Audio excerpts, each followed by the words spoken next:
જો ગાઈસ ભાભી રોટલી બનાવે છે અને મમ્મી શાક બનાવે છે. આજે મમ્મીએ બનાવ્યા છે રીંગણ ભરેલા શાક બનાવ્યું છે. મમ્મી શું કરે છે? ગુડ મોર્નિંગ, જય માતાજી, જય દ્વારકાધીશ. આ બધું મૂકવું આઘું ને પાછું ચાટું દાદા જરૂર પડે એટલે લઈને મૂકીએ કે કદાચ આ પગ કરે તો કામ આવે એટલે મૂકી તો બધું કપડાં તો વહી ગયા છે, વાસણ ઘસી ગયા. આજે બનાવવાનું શાક બી બની ગયું અને ખાલી રોટલી બાકી રોટલી બનાવીશું. ગુડ મોર્નિંગ પપ્પા. ગુડ મોર્નિંગ, જય માતાજી, જય દ્વારકાધીશ. મિત્રો કેમ છો? મજામાં? મજામાં જ છો તો મિત્રો આજના નવા બ્લોગ પર તમારું હાર્દિક સ્વાગત છે. મિત્રો તમે શેનું બાપ છો તમે કોણ? હું આગળ ત્યાં જોતો હતો, કાલ જતો પેલું માપ લેવા માટે ખાલી જોતો હતો. હા પણ નામ જ દેવું દે છે ના, કાલ બનાસકાંઠા જતો રોણી એક જગ્યાએ દેરાસરનું કામ છે તો એનું માપ લેવાનું હતું. માપ તો લઈને આવ્યું. જોઈએ હવે ભાવ કહેશું શું કહે છે, બરાબર? ઓકે. ચાલો મિત્રો, અમારી ચેનલને જરૂરથી સબસ્ક્રાઇબ કરજો. Hello friend, good morning. કેમ છો? ભાઈ મજામાં જ છો? તો મિત્રો ચલો, હું અત્યારે ઘરેથી નીકળી ગયા જશું હવે આપણે સરખેજ. ચલો મિત્રો જશું હવે ભગુબીન ત્યાં ચા પીવા. ભગુબી ગરમા ગરમ ચા જ બનાવે છે મારા ભાઈ. હવે ચારો ટાઈમ થઈ ગયો, 3:45 થઈ ગયા. ચાવા મને આપજો એક ગ્લાસમાં ચા થઈ ગયો હતો. ચાનો ટાઈમ થઈ ગયો, ચા બા પી લેશું. ભગુદેવભાઈ જોરદાર ચા બનાવો ભાઈ, પીને ચોક્કસ આવજો. મસ્ત કડક આપણા ઠાકોર જ છે, ભગુભાઈ ઠાકોર. ચલો ભાઈ, અત્યારે ચા પી લીધી છે અને આવી ગયા આપણે ગોડાઉન જોડે.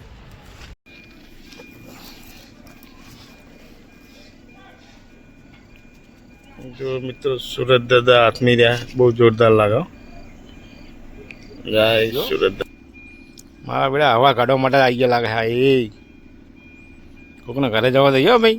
એ આમ આમ આમ જોઈજે ઓય, કોઈની હવા ના કાઢતા ભાઈ. હા, નંબર લાગે, દરવાજો તોડો લાગે છે બચકા ભાઈ. આમ જો મિત્રો હવે આપણે નીકળી જશે અને જશું આપણે ઘરે.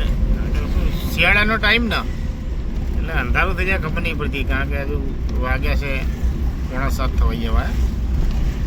શિયાળામાં શું જલ્દી અંધારું થઈ જાય. ચલો ઘર જાતે અભી.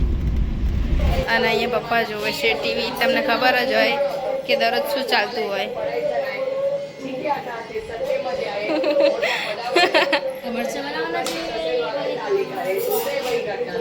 પપ્પાના ફેવરેટ છે મરચા, તીખા તીખા. વાડીમાંથી લાવી દઈ રહ્યા હે ને પપ્પા. કઈ ભાભી બનાવે છે રોટલી અને મમ્મીએ બનાવી દીધું છે શાક વઘાર નાખ્યું.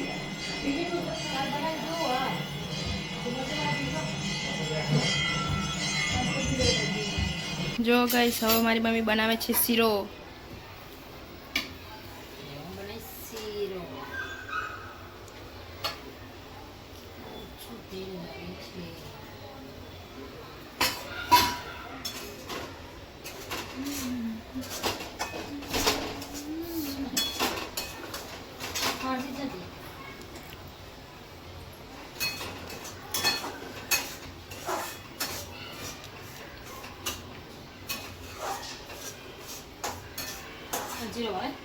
હાસ તો ભાવે જ ને, મને ભાવતો તો એટલે જ બનાવડાવ્યો. એટલે ઠંડી પડે ને શિયાળા આવે ને એટલે અઠવાડિયામાં 2 વખત કે 3 વખત તો શીરો ખાવો જ જોઈએ. બહુ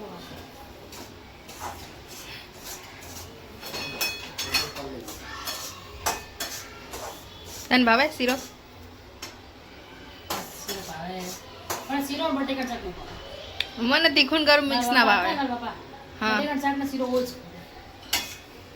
તીખું ગરમ મને મિક્સ ના ભાવે, અલગ અલગ ભાવે. હા, અગર શિયાળામાં આવે ને મારા બાને સ્પેશિયલ ઘઉંનો લોટ ભડાઈ દે એટલે હે ને દર શિયાળામાં દરરોજ નહીં 2-3 વખત તો અઠવાડિયામાં શીરો બનાવી જ દે. આ લોકો શું કરે, ખેતરનું કામ કરો એટલે તો ખાય તો સારું થોડું એટલું શરીરને જે ખાઈને જતા મજા આવે ખાવાની. મને મારા બાપા જે ભાવ મને બાપા ભાવતું મને જ બધું ભાવ ટોટલી ભાવે. ઓકે અત્યારે તમે ત્યાં ઉભા ઉભા શું જોવો છો એટલે હું એ જો હું ત્યાંનો શીરો બનાવતા આવડે નહીં આવડતું આવડે તો જ બનાવતી હોય ને કેમ મને તો મમ્મી આવડે છે, બરાબર એટલે શું, ધ્યાન રાખવું ઈ જરૂરી છે. ટોટલી કામ મને એક ના, નહીં એમ નહીં, પણ હવે આવડતું. આટલું મોંઘા ભાવનું ઘી વાપર્યું હોય એને બધું પણ જોવું તો પડે ને 15 વાગે શીખવાડી જ નહીં હોય. વસ્તુ બરાબર છે પણ કોઈ ધ્યાન રાખવું જો એમાં તો કેટલું ઢોરી મિલી જો આમ તો જો કોણ સા- કઢી દાળી પણ ઢરે કરું. તો એટલે એ વસ્તુ એવું નહીં વાંધો નહીં, તું બનાવી શીખ કરતા હું તો ના આવડતું તો શીખવાનું શીખવાડું. નહીં, મારા છોકરાઓની બેની વાત છે. મને બધું આવડતું જ હોય. ના આવડતું તમને શીખવાડું, બરાબર શીખવાડું બંડાણા. હાલે સાચી વાત છે શીખવાડવું પડે, ફટાફટ લઈ. મિત્રો આપણે બનાવો છે શીરો શેરડી જોઈએ રહેન તો ઓછું ખાવ એટલે શું ધ્યાન આપવું પડે બધું હા, હાજો. ચમ શું શીખવાડો મને? ના એટલે એમ નહીં શીરો મારી બાઈ મને બધી શીખવાડી જ નહીં હોય.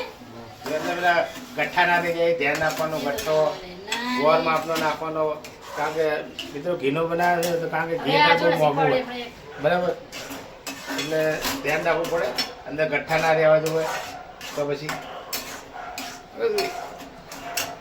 રહેવું જરૂરી આપણે. આજે ફેરવશો નહીં.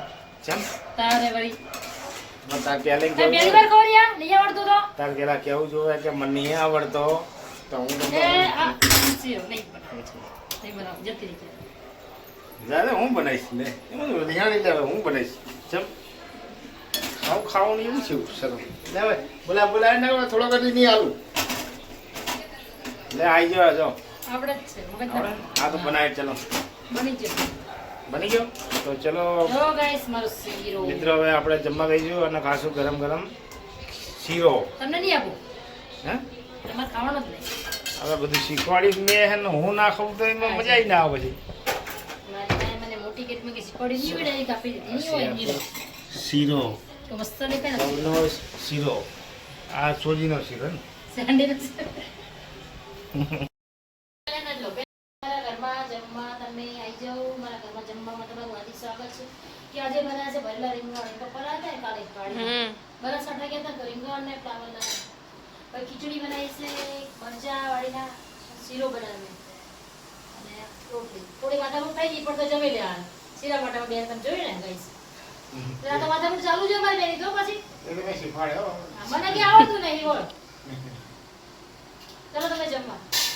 જમવું હોય તો આવી જાઓ જમવું હોય તો આવી જાઓ. ખાઈને કચરો વાળી કચરા બધું કરશે ખાઈને ક્યાં ખાઈને આરામ કરવાનો ખાઈને ઊંઘવાનું નહીં ઘરે બેસવાનું હું નહીં જવાનું હવે વારવાનું ધ્યાન ના લે ભાઈ ગુડ નાઇટ. ગુડ નાઇટ જય માતા જય દ્વારકા સમાચાર લાઈક શેર સબસ્ક્રાઇબ જરૂર કરો અને અમારા વિડીયો આગળ આવે જોતા ને જોતા જ રહેજો. હેલો ફ્રેન્ડ ગુડ નાઇટ જય માતાજી જય દ્વારકાધીશ તો મિત્રો અમારો બ્લોગ કેવો લાગે જરૂરથી લાઈક કરજો શેર કરજો અને સબસ્ક્રાઈબ કરજો ચલો મિત્રો મળશું કાલે નવા બ્લોગમાં જય માતાજી